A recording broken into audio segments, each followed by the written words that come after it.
Teamwork isn't just nice to have in business, it's the undisputed competitive advantage.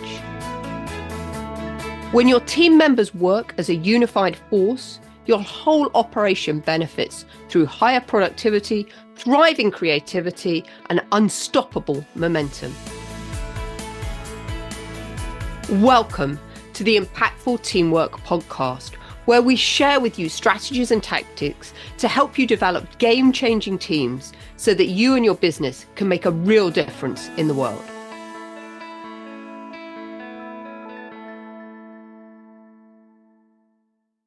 Welcome to this week's edition of Impactful Teamwork. I am so thrilled to have you here to learn more about this really important topic of teamwork, which, as we've talked about previously, is the undisputed competitive advantage in business. I'd like to start today with a quote from Andrew Carnegie, Scottish-American industrialist and philanthropist, who says, "Teamwork is the ability to work together towards an uncommon vision. It's the fuel that allows common people to attain uncommon results." And the truth is that teamwork is the shoulder on which all major success rests. And in business and in life, we see great examples of teamwork happening. So in this episode today, I want to share with you some examples of really effective teamwork, because I really want to bring the topic to life. In the last few episodes, we've been talking a bit more about some of the theory of teamwork, but today I want to bring it to life with some real examples.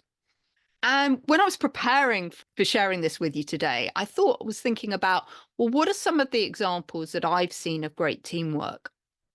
And when I reflect back, I think perhaps one of the most impressive examples I've ever seen was when I was on holiday in Egypt. And we went to see the pyramids, because I have no idea how they created those pyramids, the massive blocks of stone that they needed to move to get to the location, but then even to physically get them in place. I just think that's just an incredible feat of engineering. But it could have only happened by a group of people working together effectively to make that happen. So there's lots of examples in the natural world as well of effective teamwork. And another example that I've seen when I was out in Africa is the incredible work of the termites. They make these amazing termite mounds that I've seen that are at least 1.5 meters tall. I mean, it's just incredible that these tiny creatures, not much bigger than an ant, can collectively work together to make a structure that is that impressive. And again, they all have to work together to make that happen. But it's just not physical structures like the pyramids or the termite mounds where we've seen great teamwork happen. There's also a number of events through history that illustrate the importance of teamwork. And we're just going to start there, first of all. So, of course, one example is the D-Day landings, the invasion of Normandy, because this was a fundamental turning point in World War II. And so many things made that a success, because there was all the logistics operation of getting all those troops and equipment there. And also there were people that actually had to go in and clear the beaches of all the landmines so that the troops could land on the beach. And then, of course, the whole evacuation process of getting people away afterwards. That was only possible because of the way that everyone worked together and collaborated to make that whole event a success. And what about the Apollo 11 moon landings? Another great example of great teamwork.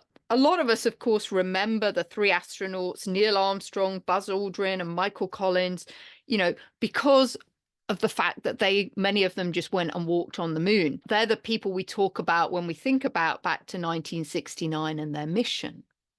But when you dig into what happened, there were over 400,000 people that made that walking on the moon possible. And I think this is the thing about teamwork. It's so many people are involved, and yet sometimes we tend to only focus on the people that get the visibility and the recognition. But a great leader realizes that actually it's not them that's made it happen. It's all the people behind them that made it happen. And in my book, Unbridled Business, I have an incredible cartoon from Nelson Mandela that I had created, where Nelson Mandela's talking about the fact that, great leaders are the ones that put the team to the front, and the great leaders hide behind. They're not taking all the kudos and praise for what's happened because they recognize they couldn't have got there without their team. So before we delve into some business examples, I just wanted to look at 12 ways that as business leaders, we can help improve teamwork within the business. And the first way I'd like to suggest that we can do that is by creating an environment that encourages open communication and idea sharing across departments. So creating a culture that encourages people to share.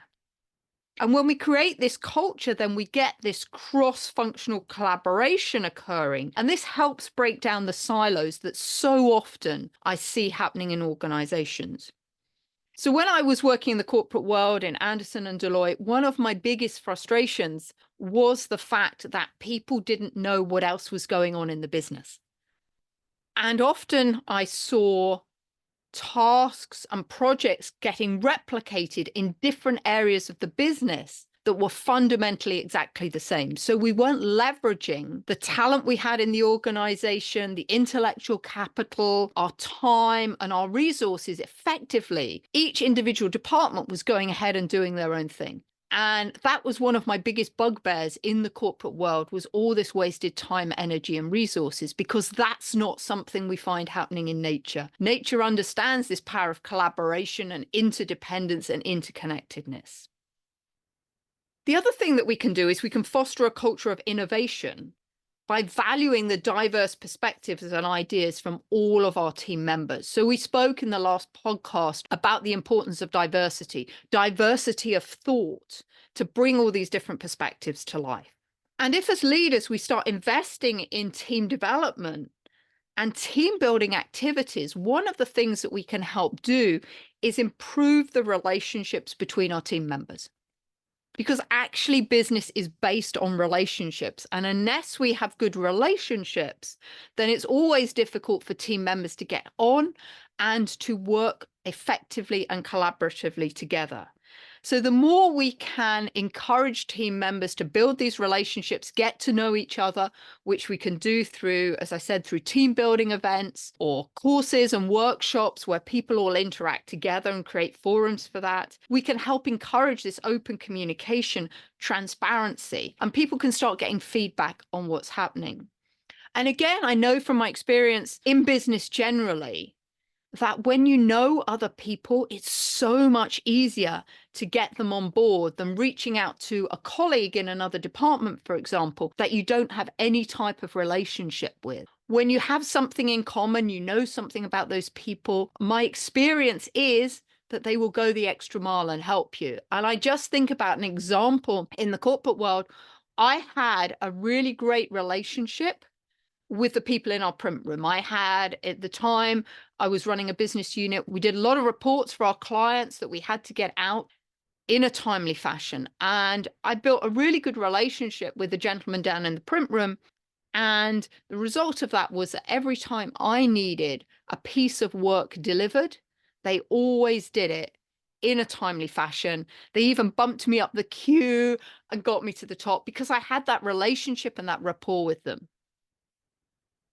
It's really important, as well as leaders, that we involve all our team members at all levels of the organization in decision-making and the problem-solving process, because we want to build that culture that embraces the diverse viewpoints in the strategic decision-making. We'll get much better decisions when we get a much more holistic view about what people think.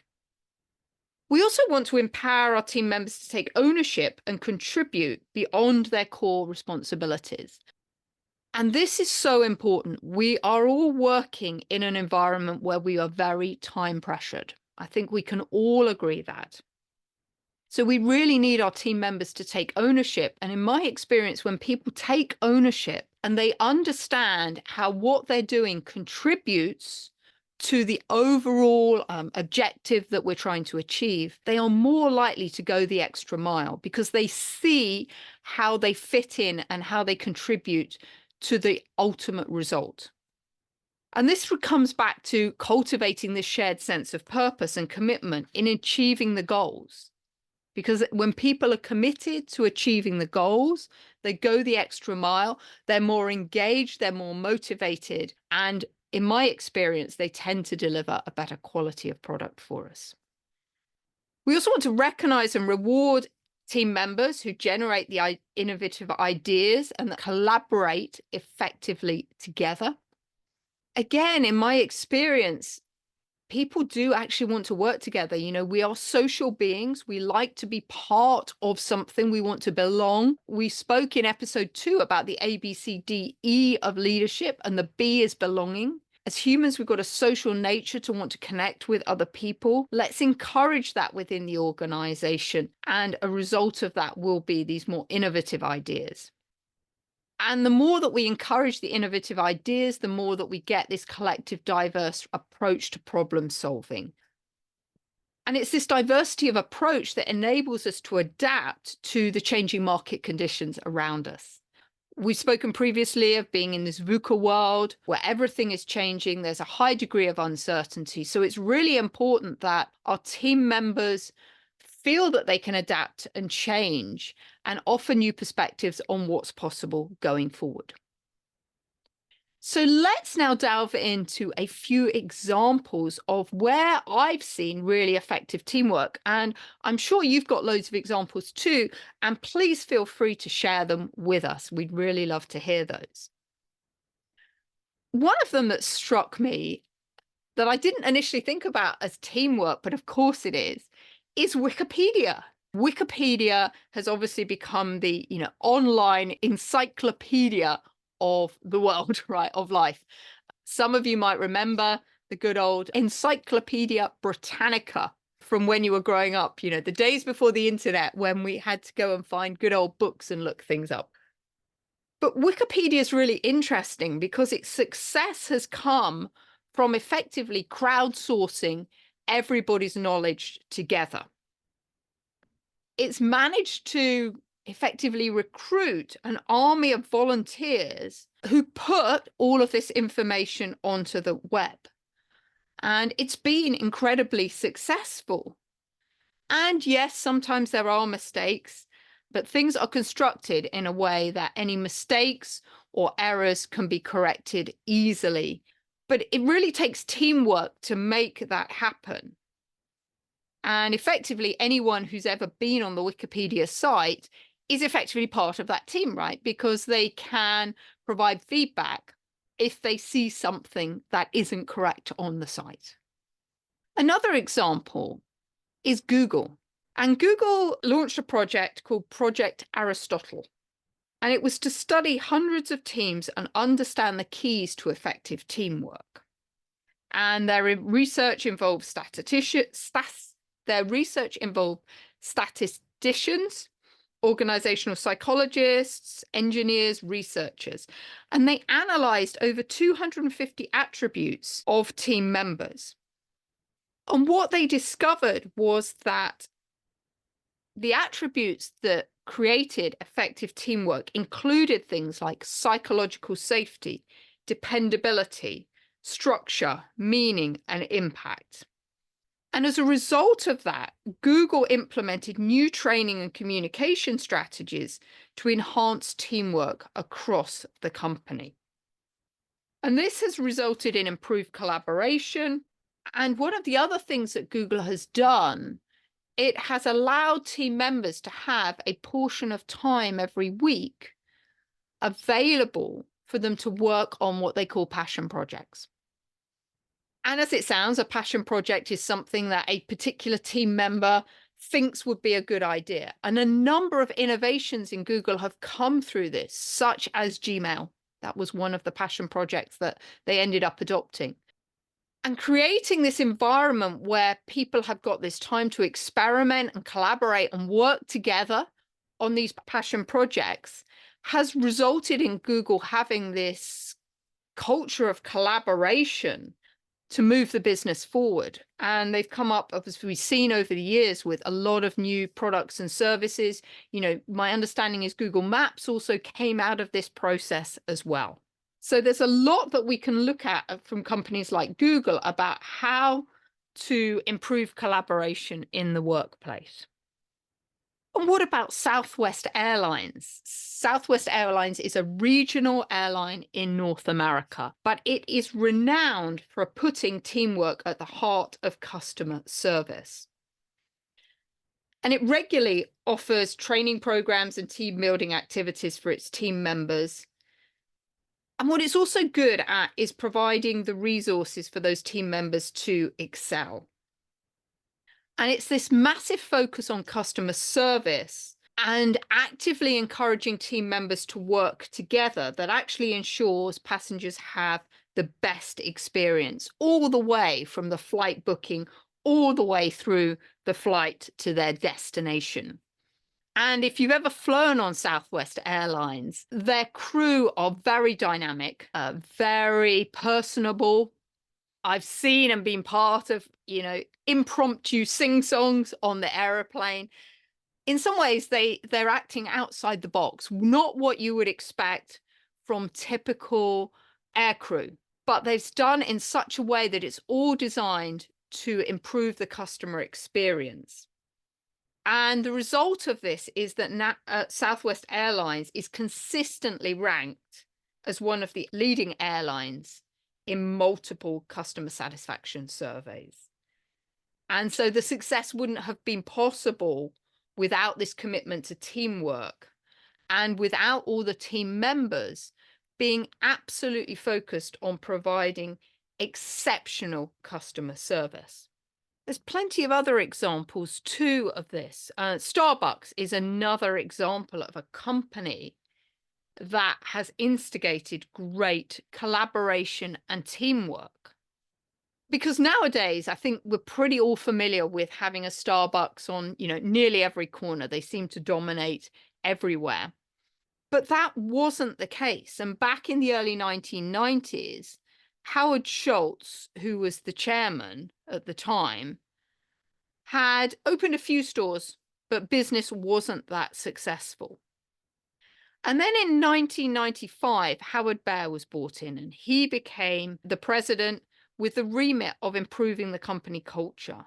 And what he did was he cultivated an environment that met both the employees' needs, but through doing that, inspired them to deliver better customer service. And interestingly, when you look at his philosophy is that they're not in the business of selling coffee, but in the business of creating an amazing customer experience. Through that process of creating that amazing customer experience, Starbucks has built up a loyal fan base. Many of you will be familiar with people that will only have coffee from Starbucks and nowhere else. This is the power of creating a culture where everyone works together. The ripple effect of that is that you get a fan base of clients who want to come and drink coffee with you. And perhaps one of the most famous examples of creating a great culture, and particularly a culture of empowerment and teamwork, is Zappos. Zappos was formerly run by Tony Hsieh, and it was an online retail store. And it is actually famous for its amazing customer service. And this is due to the way that everyone collaboratively works together. Zappos talks about creating the wow factor in business.